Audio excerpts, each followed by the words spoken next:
बहस चल रही थी कि अमेरिका को लेकर के डील होने जा रही है।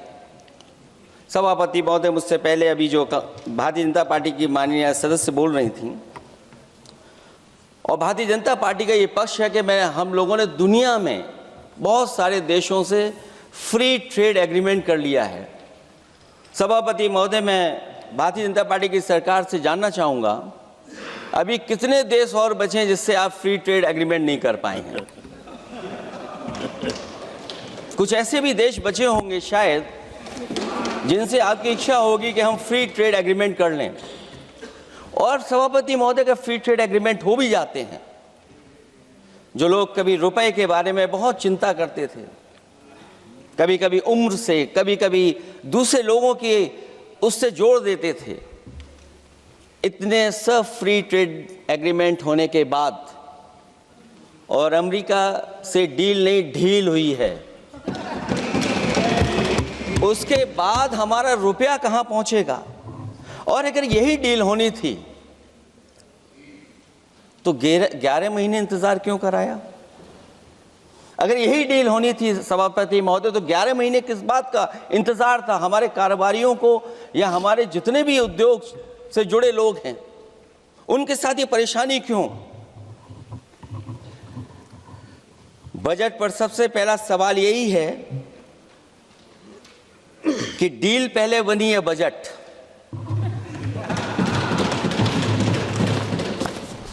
और बजट का हलवा यहां ज्यादा बटा के वहां। सभापति महोदय, स्वदेशी, आत्मनिर्भर, ये शब्द तो बहुत अच्छे लगते हैं, लेकिन जब डील हो गई है तो क्या इस बजट को लाने से पहले आत्मनिर्भरता और स्वदेशी को अपने अपने शब्दकोश से हटा दिया है, या इसको उल्टे अर्थ में विलोम शब्दकोश में डाल दिया है? और ये डील नहीं है जो हम आप सब समझ पा रहे हैं, शायद 70% के लोग ये नहीं समझ पा रहे होंगे, लेकिन पूरा देश समझ रहा है कि हमने अपना बाजार एक बार और खोल दिया है। $500 बिलियन का व्यापार एक तरफा, हमारे आत्मनिर्भरता कहां जाएगी? स्वदेशी नारा हमारा कहां जाएगा? हमारे देश की जनता भाजपा से कह रही है कि जहां तक हमें मालूम है डील एक तरफा नहीं होती है। क्या ये बनी वहां पहुंची यहां जहां जैसे कोई एक पक्षी मान रहा हो? जनता भाजपा से यह भी जानना चाहती है कि 0 बढ़ा के 18।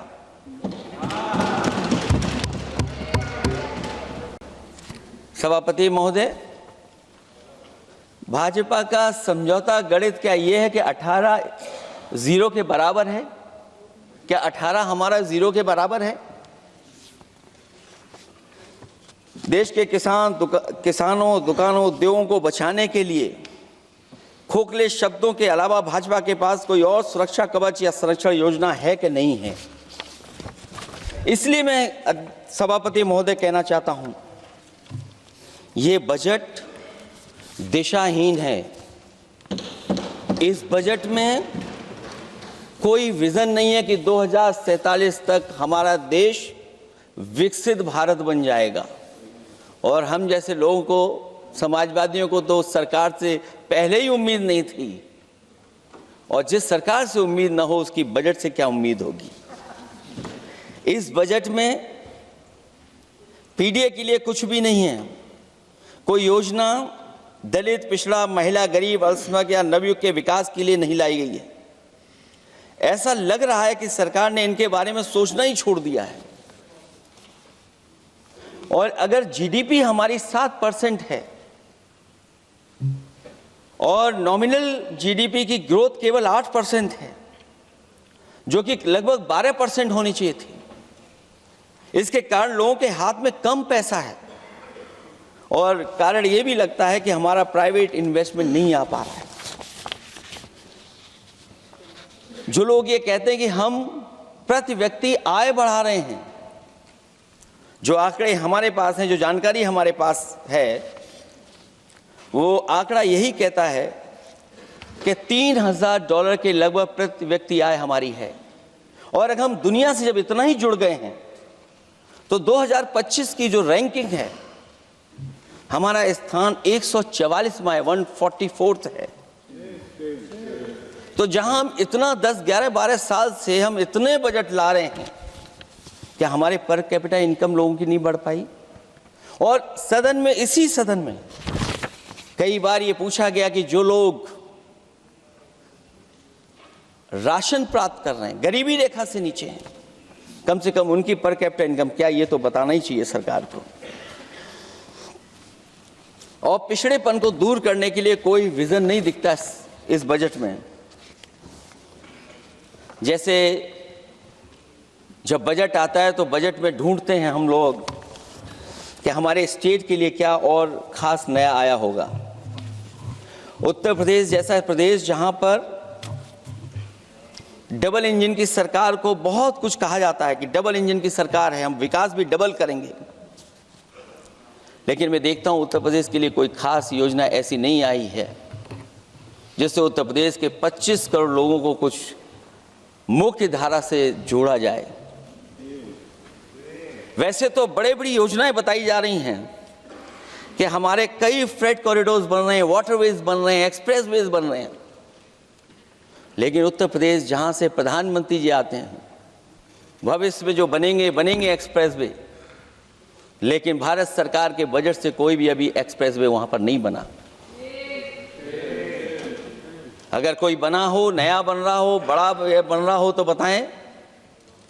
और जो बने भी हैं वो उस मानक, उस क्वालिटी के नहीं हैं जिस क्वालिटी के आज विकसित भारत के एक्सप्रेसवे होने चाहिए।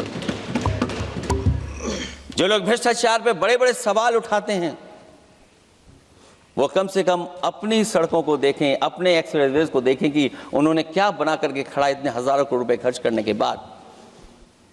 इनके सबसे पहले प्रधानमंत्री अटल बिहारी वाजपेयी जी, उनके नाम से कोई एक्सप्रेसवे बन रहा था। सभापति महोदय, हम लोगों ने अखबारों में पढ़ा, कई लोग स्टेटमेंट भी देते हैं कि हम एक्सप्रेसवे बना रहे हैं। उनके नाम से बनने के साथ साथ उनका नाम भी बदल दिया। पहले वो चंबल एक्सप्रेसवे बन रहा था, फिर अटल जी के नाम से एक्सप्रेसवे बन रहा था। लगता है वो जमीन पर नहीं उतरा है, वो केवल कागजों पे बन रहा था। तो ये तो एक्सप्रेसवे की बात हुई। सबसे बड़ा सवाल ये है कि किसान को लेकर के इन्होंने कहा कि किसान की हम आय दोगुनी कर देंगे। आज हमारा किसान इस उदारीकरण में कहां खड़ा है? जिस किसान को लेकर के पूरे देश के सभी राजनीतिक दल चिंतित रहते हैं, इस डील के बाद हमारे किसानों का हाल क्या होगा? और जब सब कुछ विदेश से ही आएगा तो हमारा किसान भारत में क्या उगाएगा, जमीन पर क्या उगाएगा और क्या बेच पाएगा? सभापति महोदय, सरकार ने बड़ा बजट पेश किया, कहा कि हम एग्रीकल्चर इंफ्रास्ट्रक्चर तैयार करेंगे, एग्रीकल्चर इंफ्रास्ट्रक्चर से हम मंडियां तैयार करेंगे, बाजार तैयार करेंगे, एमएसपी लागू करेंगे। हमारे किसान जब काले कानून के खिलाफ लड़ रहे थे, बड़ी संख्या में जान चली गई, उसके बाद सरकार कहीं पीछे हटी और उन्होंने काले कानून वापस लिए। लेकिन आज भी किसानों को जो कानूनी गारंटी मिलनी चाहिए वो अभी तक एमएसपी की कानूनी गारंटी सरकार नहीं दे पाई है। और जो तेज क्रॉप और हॉर्टिकल्चर क्रॉप और दूध को लेकर के सरकार दावा करती है कि हम सब्जियां इतना, हॉर्टिकल्चर क्रॉप्स हमारी इतनी ग्रो कर गई हैं, हम दुनिया में इतना पैदा कर रहे हैं। दूध के जब आंकड़े बताते हैं कि दुनिया में हम दूध का उत्पादन इतना कर रहे हैं, और अगर आपका बजट ही विकसित भारत का बजट है तो हमारे हॉर्टिकल्चर क्रॉप्स और जो हमारा किसान दूध का उत्पादन कर रहा है, दूध का उत्पादन हो रहा है, उसके लिए एमएसपी की गारंटी कब देंगे आप लोग? और गारंटी हम लोग इसलिए मांग रहे हैं क्योंकि उसको घर कैसे बनाएगा, घर कैसे चलाएगा? अगर उसको लाभ नहीं मिलेगा, बच्चों को कैसे पढ़ाएगा, अपनी बेटियों को हंसी खुशी विदा कैसे कर पाएगा? और इधर तो जहां फसल की कीमत नहीं मिल पा रही है, सभापति महोदय, सोने के भाव कहां पहुंच गए हैं? पहले गरीब सोचता था जब हम अपनी बेटी की विदा करेंगे तो कुछ सोने का एक सामान खरीद करके दे देंगे उसको। जैसे जैसे बीजेपी की सरकार चली और आगे बढ़ती गई, 12 साल ऐसे हैं आ गए कि अब तो चांदी तो दूर, अगर यही सरकार चलती रही तो लोहे पर पीतल चढ़ाकर भी गरीब अपनी बेटी की विदाई नहीं करा पाएगा। कैसे अपने भविष्य के लिए 2 पैसे जमा कर पाएगा? मतलब आज क्या खाएगा, कल के लिए क्या बचा पाएगा? ये किसानों के बड़े सवाल हैं।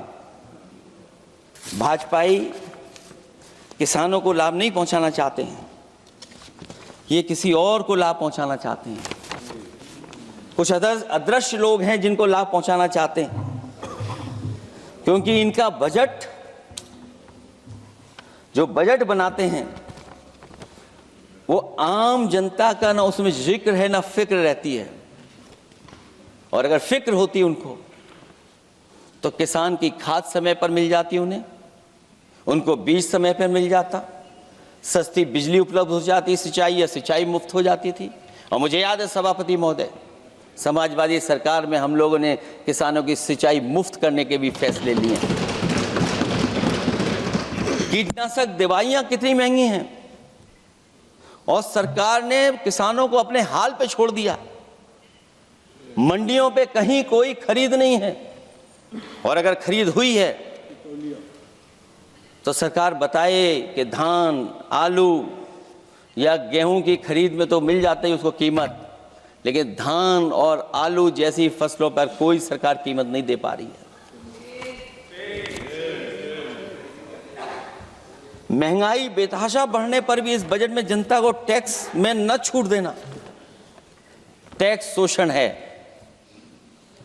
अमीरों के काम कारोबार और घूमने फिरने पर 10 तरह की छूटें दी गई हैं, लेकिन बेकारी बेरोजगारी से जूझ रहे लोगों की उम्मीदों की थाली खाली है। मध्यम वर्ग अपने आप को ठगा महसूस कर रहा है। शोषित, वंचित, गरीब व्यक्ति जहां था वैसे भी नीचे जाता दिख रहा है। इस बजट ने उसके चादर में पैबंद लगाने की जगह उसे और चिथड़ा कर दिया है, क्योंकि सामाजिक सुरक्षा केवल शब्दों की औपचारिकता रह गई है। किसान, मजदूर, श्रमिक, कारोबारी, छोटा दुकानदार अपने लिए मिली राहत को दूरबीन से देखकर ढूंढ रहा है, और इसीलिए भाजपा का हर बजट 1/20 का बजट मानते हैं, क्योंकि वो 5% लोगों के लिए ही होता है। अच्छे बजट की होती हैं 3 पहचान: गरीब की तरक्की, खुशहाली और मुस्कान। शायद इस बजट ने तीनों चीजों को छीनने का काम किया गरीबों से। दूसरा विषय, स्वास्थ्य को लेकर के बहुत हमारा गरीब समय समय पर परेशान रहता है। स्वास्थ्य को लेकर के जो ठोस कदम सरकार को उठाने चाहिए, वो सभापति महोदय सरकार नहीं उठाती दिख रही है, और जितना भी स्वास्थ्य सेवाएं हैं वो ठप होती चली जा रही हैं। मैं उत्तर प्रदेश की बता सकता हूं, मुझे याद है सभापति महोदय, पहला जो भारत सरकार और प्रदेश सरकार को मिलकर के पहला हॉस्पिटल, मेडिकल कॉलेज शाहजहांपुर का बना था, जिस समय भारतीय जनता पार्टी के उस समय के स्वास्थ्य मंत्री और मैंने मिलकर के उसका उद्घाटन किया था। उसके बाद जो प्रचार में तो ये बहुत आगे हैं, प्रचार में तो ये कहते हैं कि हर डिस्ट्रिक्ट में हर हॉस्पिटल, हर डिस्ट्रिक्ट में एक हॉस्पिटल या मेडिकल कॉलेज, लेकिन सच्चाई तो ये है कि इन हॉस्पिटलों में इलाज नहीं है, दवाई नहीं है, ऑपरेशन के लिए कहाँ जाना पड़ता है, भटकना पड़ता है। और जिस तरीके से अभी जिन लोगों ने इंश्योरेंस या LIC में किस्त दी होगी, वो जानते होंगे कि महंगाई कम नहीं हुई है, महंगाई बढ़ी है, किस्तें बढ़ गई हैं। उदाहरण के लिए दिल्ली के एम्स के लिए 5,600 करोड़ रुपए, और आयुष्मान भारत के लिए पूरे देश के लिए सरकार ने जो बजट रखा है वो 4,700 करोड़ रुपए है।